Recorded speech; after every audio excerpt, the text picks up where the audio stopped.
여보세요? 네, 좋습니다. 네, 그거는 이게 이제 이런 형태로 되어 있다라는 걸 재현해 놓은 거예요. 여기 실제 그 장소는 아니고요.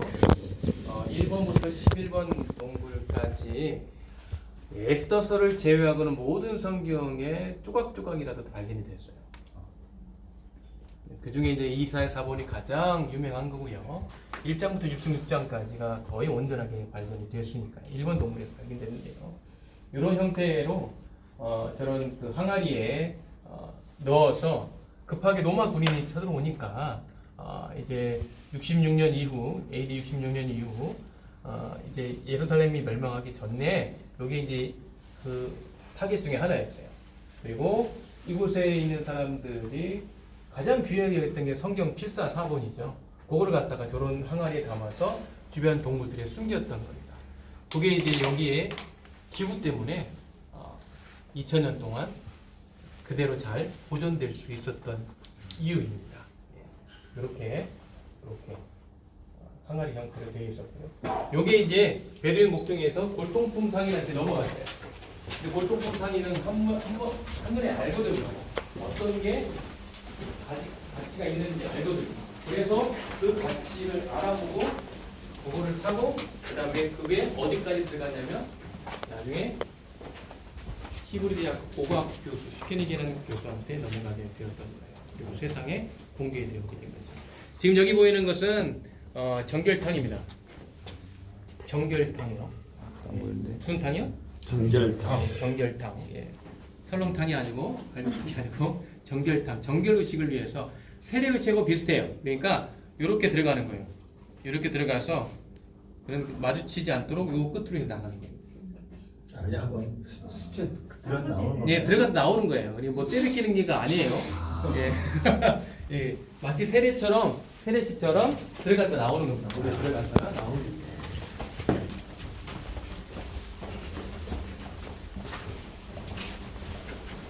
자, 이 사람들의 생활 방식은 성전 시대, 성전에 있는 타락상에 대한 염증을 느낀 사람들이 극단적 경건주의의 삶을 살자, 금욕주의적이면서 경건주의의 삶을 살자 라고 해서 와서 만들어진 공동체입니다.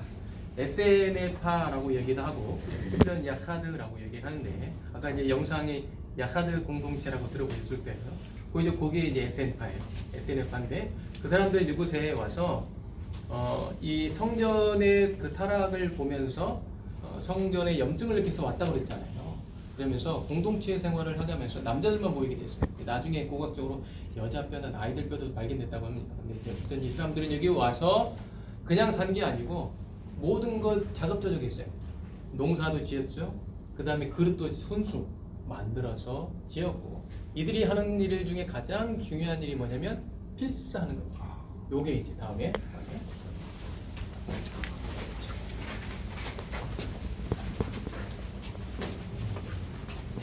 성경을 기록하는 그 종이 같은 역할을 하는 게 파피루스하고 그 다음에 구약 성경 여기서는 양피지입니다.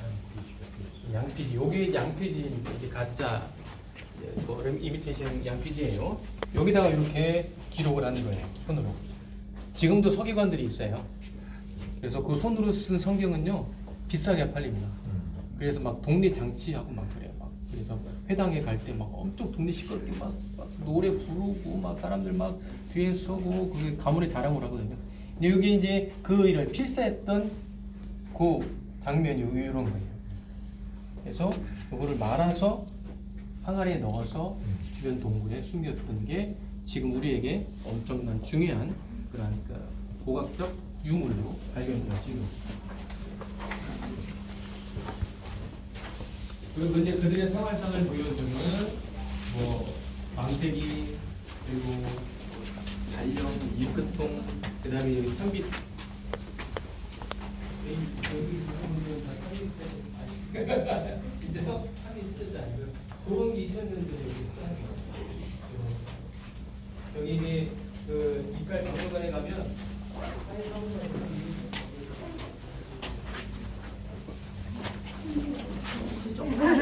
상당히 부러진 거 이제 기하니까 저것만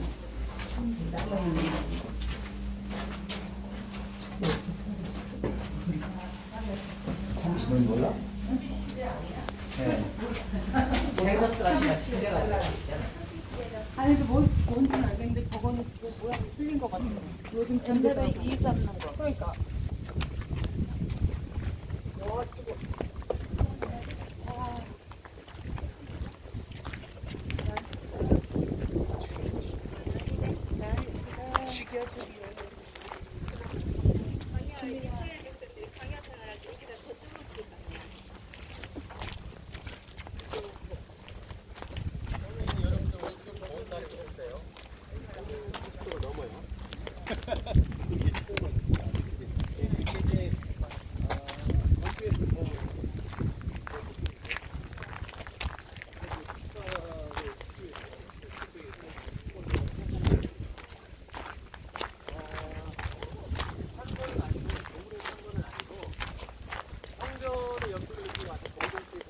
그때는 뭐 핍박은 없었고, 근데 이제 이들이 급하게 숨길 수밖에 없었던 이유는 로마 군인들이 오게 된 거예요.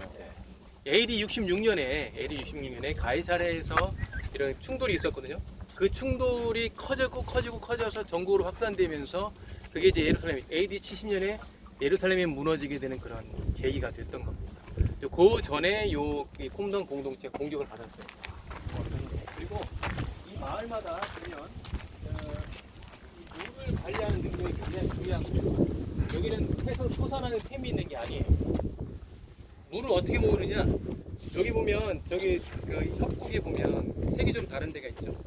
회색으로 좀 보이거든요. 그게 물골이에요. 이게 이제 우기 때는요 이쪽에 길이 막혀버려요. 그 정도로 여기 보면 폭포가 자연 폭포가 막 생겨요. 우기 때 저쪽 산지에서 비가 내리면 그 물이 모여가지고 광해를 거쳐가지고 뭐 엄청난 그 홍수가 일어납니다. 근데 광해에서 홍수가 난다? 있습니다. 사람도 죽어요. 최근에도 죽습니다. 4년 전, 지금 소개했으니까 5년 전에 실제 저쪽 네개부 저쪽 아란광에서 사람들이 애들이 한 10명 가까이 죽었어요. 네. 요르단에 한 10명 가까이 죽었어요. 휩쓸려가지고. 근데 나름 멀쩡해요. 근데 산지에는 비가 오잖아요. 그러면 그 물이 순식간에 물이 모여가지고 홍수가 있어요. 계곡물이 이제 그 계곡물들을 모았어요. 모아서 이렇게 이게 이제 엎거든요. 이게 집수로 물을 이렇게 페트라 가지고 보셨잖아요. 네. 그런 비슷한 형태예요. 이게 물을 모아가지고 끌어왔구나. 예, 물을 모아서 샘이 없으니까.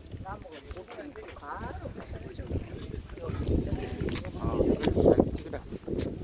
근데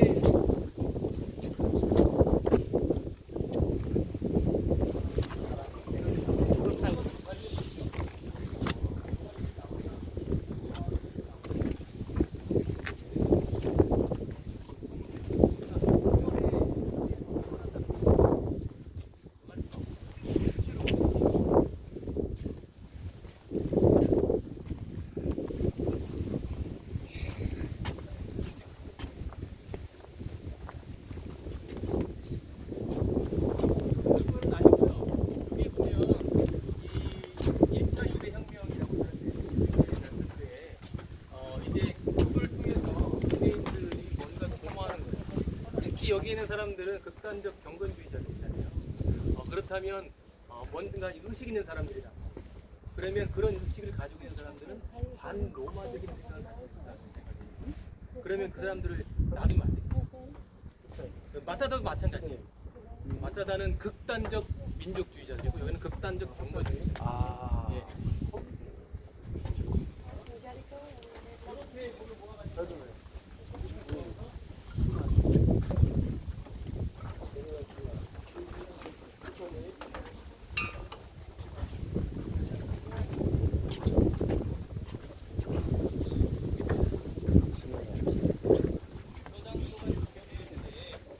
그러면 지금의 방식의 그런 세계관을 대입하시면 안 됩니다.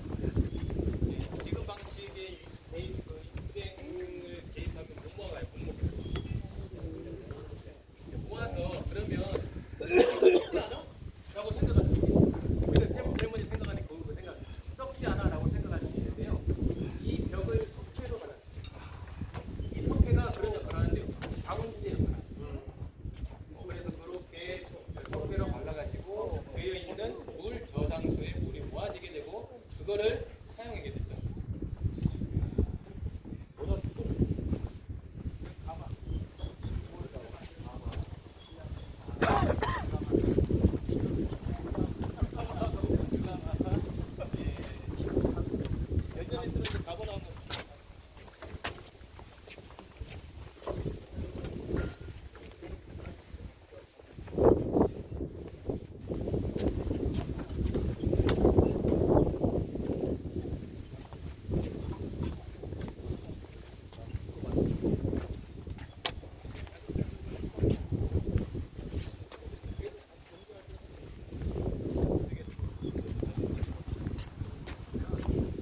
이 안에서만 완전히 독립돼서 살 수는 없었을 거예요.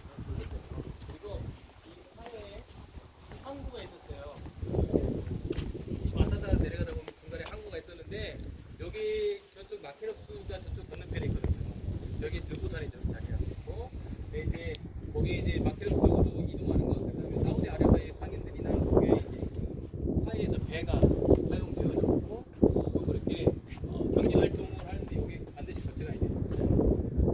그러니까 여기도 경제 활동을 했던 것으로 보여지고, 여기가 바로 어떤 장소냐면 밥 먹고 저녁 때 이제 오전 오후에 일을 하고 그다음에 모여서 공동 식사를 하면서 여기에서 토론도 하고 성경 필사도 하고 해서 그런 장소, 그 장소 그런 장소.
여기서 이 돌팔매질하면 저기 들어갈까? 한번 해봐. 해보세요. 목동에 던진 거예요, 저기. 얼른 던져. 한번 해봐야지. 그런 거 해봐야지.